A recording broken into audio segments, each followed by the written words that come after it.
Så jeg har ikke nok penge.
Jeg er kommet til Amami i dag. Jeg tror klokken er omkring 6. Jeg har tjekket ind på mit hostel.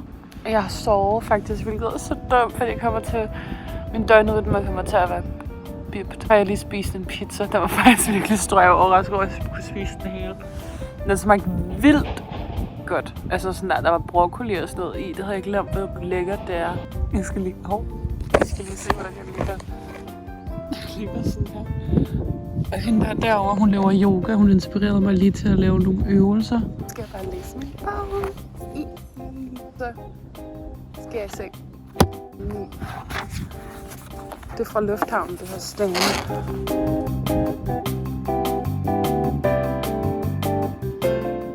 Jeg er i lidt mærkeligt humør lige nu, at jeg var taget på den her vegetariske restaurant.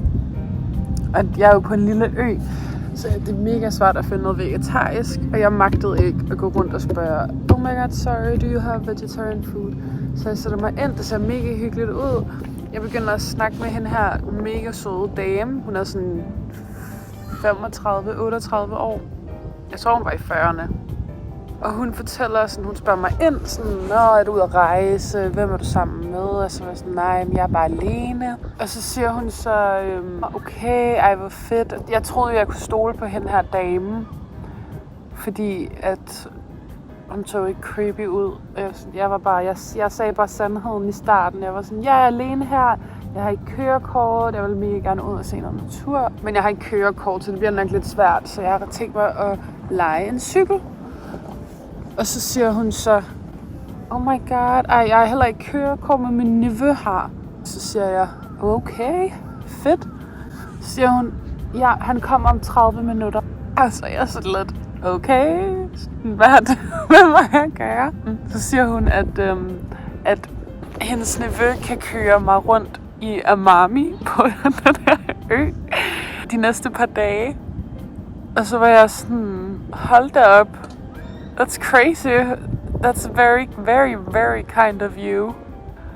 Og jeg prøver sådan, jeg siger ikke rigtig ja eller nej, fordi jeg ved ikke, hvordan hun tager det, hvis jeg afviser hende, og sådan der. Jeg har heller ikke lyst til sådan. Jeg er en kvinde, der er ude og rejse alene, og så skal jeg ud med en 27-årig, med hendes 27-årige nevø. Hvilken verden giver det mening? Altså fordi jeg var lige landet, jeg var lige gået ud. Og sådan, hold da op, og mami. Så kommer ham der nevøen, og han er mega genert. Ej, han er så genert. Og sådan, jeg kan italiensk, og så siger jeg, nå okay, fedt. Hende der troede, jeg var amerikaner. Ja, og vi får lavet en gruppe, og jeg kan mærke, at det hele bliver lidt for meget for mig, fordi hun skriver ned, altså markerer i sin kalender, hvilke dage jeg tager afsted. Jeg løg selvfølgelig. Sådan, ej, har nogle planer, sådan, de her dage kan han godt, og de her dage kan du godt. Godt, fedt. Og jeg var sådan, jeg havde så... Jeg ved ikke, om det er spændende overhovedet at høre hele den her historie. Nu får I den alligevel. Jeg er næsten færdig. Ej, hvad var det, der skete? Nå, det kan jeg huske det. Jeg vil aldrig markere nogen andres planer eller sådan schedule i min egen kalender sådan over grænsen. Især en, jeg har mødt for en time siden. Lang historie kort blev jeg inviteret ud til en privat rundvisning af hele Amami-øen. Sådan en time efter jeg var ankommet.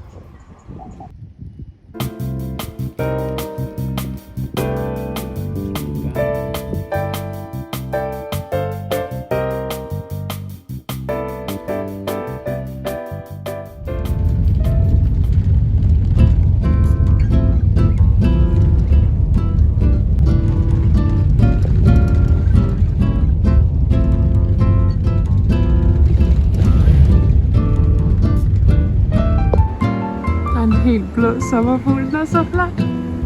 Okay.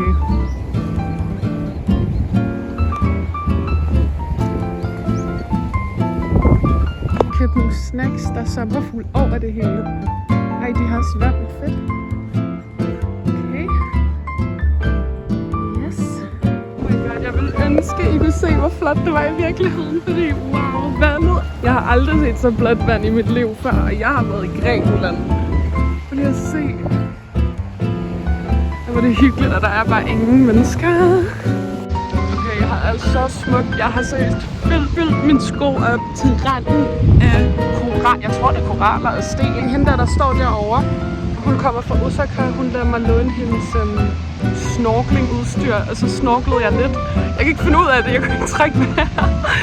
Og så jeg nogle fisk og sådan noget. Men det var mega sød.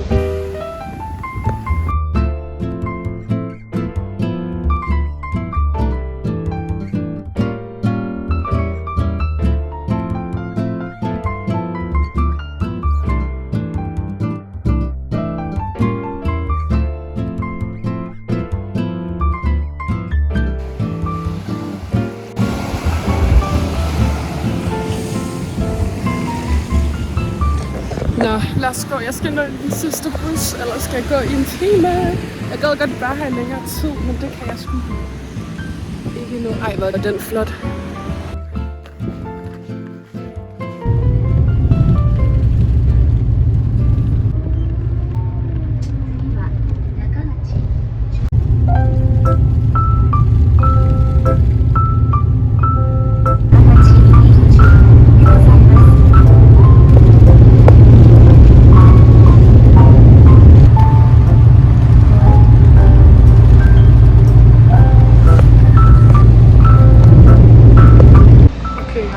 Restaurant, sådan en, hvor man selv kan bestille ting på en iPad. Det er virkelig luksus, fordi så ved jeg, hvad jeg får. Så betaler jeg kun for det, jeg spiser. Så fedt. Men prøv at se, man får altid gratis grøn te. Kommer ud af sådan en der. Så er der grøn te her. Altid varmt vand. Det her er ikke koldt vand. Så har jeg bestilt min yndlings shrimp tempura. Det der er noget dip. Sådan olieværk, sovs til den her. Deres fried ting, deres tempura er sygt god. Den er meget tynd. Prøv at se dem der lige. Jeg tror det er en brandnælde. Det smager fucking godt. Og så de her.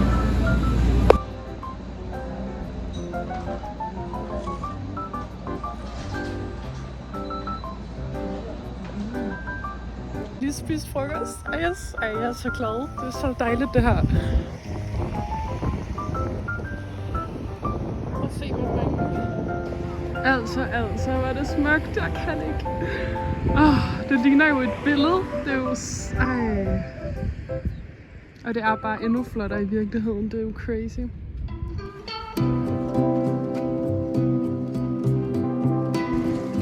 Jeg føler mig virkelig som en backpacker lige nu. Jeg har alle mine ting her og mine sko. Ej, prøv lige at se. Ej.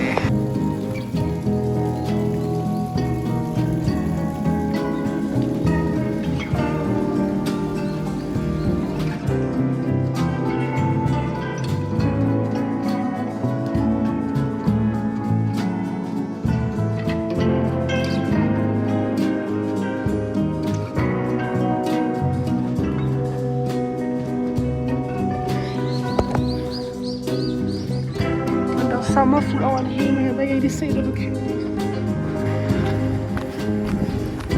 Jeg gik hele vejen herhen, så troede jeg, okay, jeg kan ikke komme længere. Jeg hele vejen op. Så no way, jeg kan gå derned, for jeg prøver at se, hvor meget natur der er. Der er jo ikke nogen trappe. Men den er lige her, så jeg tror bare lige, jeg skal sådan måske mase mig igennem. Ja, det gør jeg. Okay, vi ses.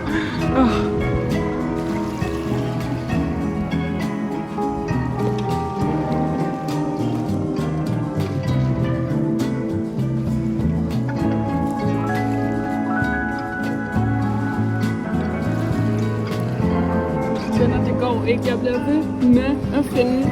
Altså sådan, jeg ved ikke engang, hvad det her er. En koral eller sådan noget. Og sådan, det er bare så... Ej, jeg er så glad lige nu. Jeg har badet 4 gange i dag, og nu skal jeg ud igen.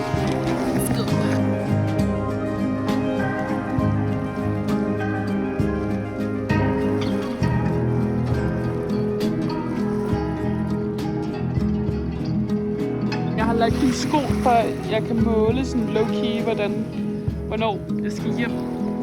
Men jeg ved ikke, om det virker.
Man må ikke snakke i...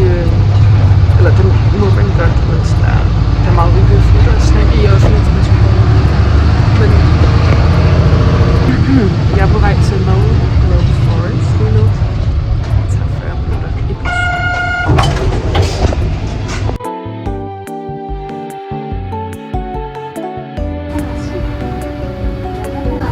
Jeg er så søde her. Det er sådan, buschaufføren kom hen til mig sådan, hvor skulle du af? Hvor skal du hen? Og han kan ikke engelsk, så jeg forstår ikke, hvad han siger. Men det er mega sødt, at så lidt som her.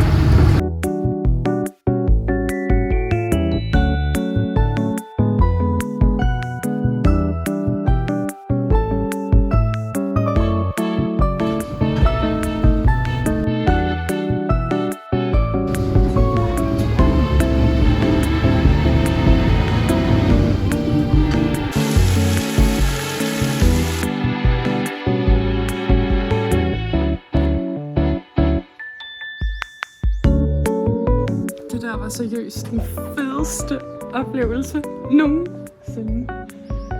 Jeg er i chok. Jeg havde booket den her kajaktur, og jeg var seriøst den eneste. Der var ikke andre i min gruppe, eller sådan, det var ikke engang en gruppe, så jeg havde sådan seriøst en privat guide. Alt det her urørt natur, så kajakkede vi, jeg ved ikke om det er det hedder, men her til, gik rundt om her, og han sagde, det plejer man ikke at gøre, men fordi jeg var alene på den der tur, så kunne vi godt lige gøre det. Og så lærte jeg om... Ej, det er så smukt. Altså, jeg er lidt forpustet lige gået ved en masse trapper, men så lærte jeg om mudskipper, som er sådan nogle fisk, der ligner lidt en frø og en slange, som hopper på vand. De hopper seriøst. Og så lærte jeg om sådan nogle krabber. Sådan hænderne gør sådan her med deres klo for at sådan der komme her. Og de kan mærke sådan i jorden vores vibrationer, når vi går i sanden. Så derfor gemmer de sig alle sammen. Jeg lærte jeg mere. Jeg lærte om Oriental Tree og Oval Tree, som er de eneste 2 arter, der er i hele den her mangrove. Jeg kunne se fiskene nede i det der vand. Det der, det var mig lige før. Altså prøv lige at se, hvor smukt det er. Jeg er i chok. Det er jo helt, altså... Det er jo helt skørt. Ej, jeg er så blæst. Sådan, ej, og han var så sød, min guide. Han var sådan, jeg har fri i morgen, og jeg kan køre dig rundt på øen. Sådan, I have to think about it, fordi det kan jeg jo ikke bare lige gøre, men han var sådan, jeg vil bare gerne have, at alle turister får en god oplevelse af Amami. Wow, venner.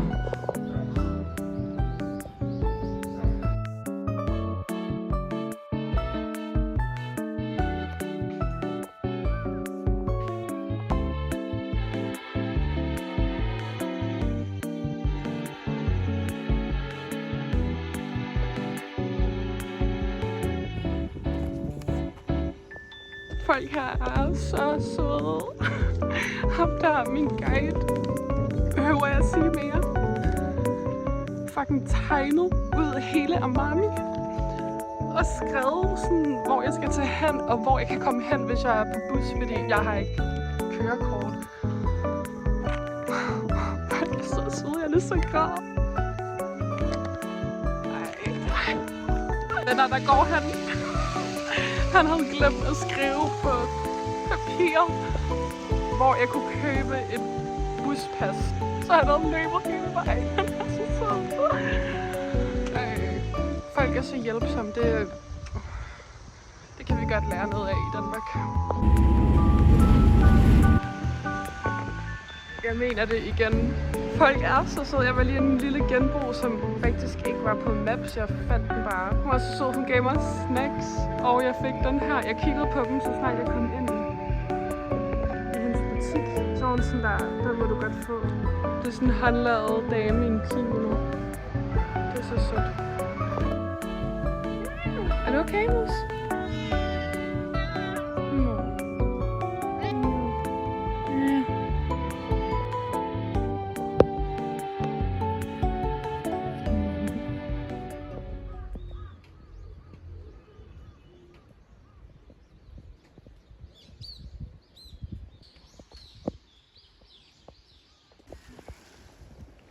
Der er en krabbe lige der. Prøv at se.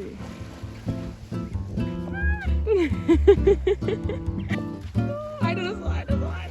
Det her er koraller. Jeg ved det ikke. Den er sød. Ej, men det er så smukt, det venner. Det er altså lidt til fuglelydene. Det er jo helt fantastisk. Ej, hvor er det dejligt.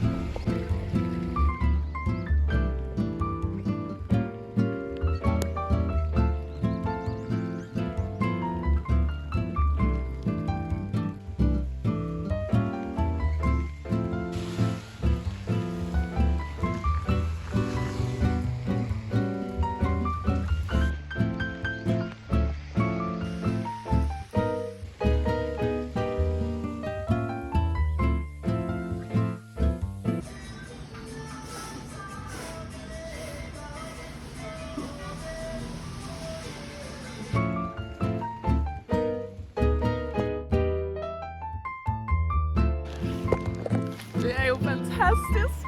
Og det regner lidt, men ikke særlig meget. Så det er bare mega fedt. I feel so alive.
Jeg har bestilt miso-suppe, og der er åbenbart, jeg tror det er muslinger.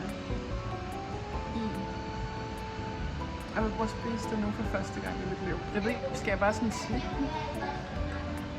Det er ikke noget, jeg har brug for igen. Det smager ikke af noget. Men jeg synes, at den smager godt. Konnichiwa.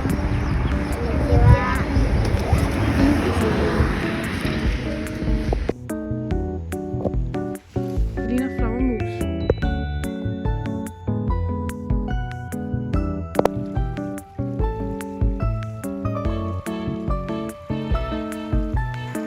Okay, tidligere i dag på stranden, der fik jeg lavet den her strand. Eller jeg ved ikke, hvad det hedder, en dæk. Anyways, jeg har i hvert fald lavet det her.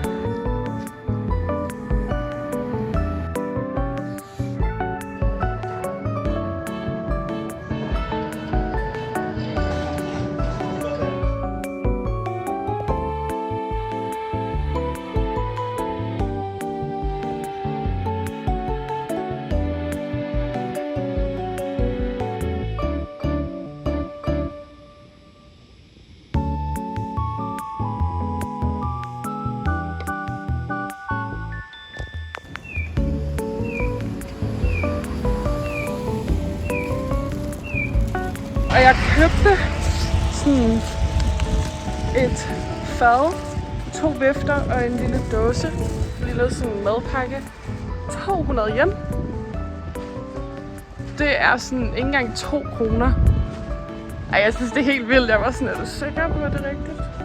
Men nu er jeg på vej hen til Shrine, som lukker allerede kl. 12. Jeg troede, de lukkede kl. 18, men...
Jeg ved ikke, hvad det er. Prøv at se de der frugter. Beautiful, beautiful, beautiful, beautiful earth. Wow.